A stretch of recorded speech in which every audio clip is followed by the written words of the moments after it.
So let's look at a couple more examples of finding the area of composite shapes. And remember, composite shapes are just composed of smaller shapes. So it looks like in this one we have a rectangle, we have four right angles, and we have a triangle here. So if we want to find the area of the total shape, then we can find the area of the triangle and add it to the area of the rectangle. So the area of the rectangle, we can just take the length and multiply it by its width. So for this one, the area of this rectangle, that's just 6 times 9, which is 54. And we can just say square units since it doesn't have any explicit units here. Now for the triangle, we need to know the base because the formula for an area of a triangle is 1/2 the base of the triangle multiplied by the height. And remember, the base and the height are perpendicular to each other. So they're at this right angle. And we know the height, that's just 3. And to figure out this base, remember that this shape is a rectangle, and rectangles have equal opposite sides. So this would also be a length of 9. So we can just plug this into our formula here.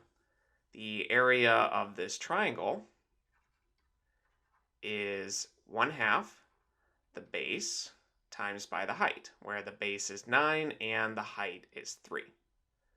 So computing that, we would get 27 divided by 2. So from here, we can find the total area. Since we're just going to add the area of the rectangle, which is 54, plus the area of the triangle, which is 27 divided by 2, or this is really just 13.5. So let's put it as a decimal. And when we add these two together, we can take 54 and add 13 to that. So that would be 67, and then add 0.5 to that. So the total area of this composite shape is 67.5 square units. And let's look at another question. And for this shape, we're told there's exactly one pair of parallel sides, and it's quadrilateral. So this is actually what we know as a trapezoid. So to find this area, we want to break this shape down into smaller shapes. And it looks like we have a triangle here, but it might be difficult to figure out this base. And if we wanted, we can also have a vertical line here and split this into another triangle and a rectangle. But finding the lengths here of this piece and this piece would be difficult from the given information. In fact, I don't see a way how you could do that. So decomposing it in this way is not necessarily helpful for us. But we can try decomposing it in a different way. In fact, we can just split this into two triangular pieces. Since for this triangle, we know the base is 6, and the height, remember that's the part that's perpendicular to it, that goes from the base to the other side, and we know that that's just 5. And in this triangle, we know the base is 8, and the height here is 5. So sometimes you need to try decomposing it in different ways to see what actually works based on your given information. So we can just find the area of each of these. We can call this piece A, that could be triangle A, and we can call this piece right here triangle B. So let's find the area of each of these. So for A, or triangle A, we're going to take half the base of that, which is 6, and multiply by the height, which is 5. So half of 6 is 3, and 3 times 5 is 15. So that's the area of this piece. And now we want to find the area of B. And again, this is a triangle, so we're going to take half the base, and this base is 8. And it has the same height as the other triangle, which is 5. 8 times 5 is 40, and half of that is 20. So from here, we can find the total area.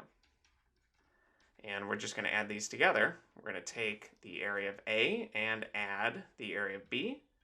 So that would be 15 plus 20, which is 35, and we're talking about square units. Now, Trapezoids also have a formula of their own, and it's a little bit complicated, but basically, if you know that formula, you can double check this.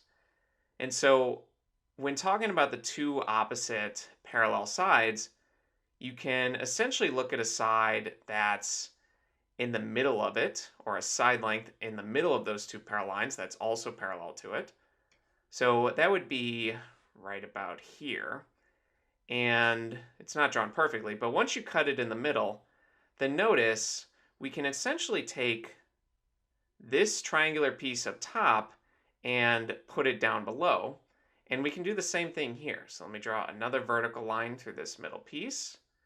And we can take this triangular piece here and move it up here. So if that's a little bit confusing, let me explain that again. So we're basically taking this triangular piece and moving it here, and we're taking this triangular piece and moving it there. And by doing so, we get a rectangle. And since this is right in the middle of 6 and 8, this would have the average of those lengths. In fact, this would be length 7. So we transform it to a rectangle that would have a base of 7 and a height of 5. And the area of that rectangle is just 7 times 5, which, notice, is also 35 square units. So that's generally true of trapezoids. You can find the average of the two bases, the parallel sides, and the average of 6 and 8, the number in the middle, is 7, and then just multiply that by the height. But the general idea is that we transform the shape into a rectangle. So we'll look at that in the next video in more detail.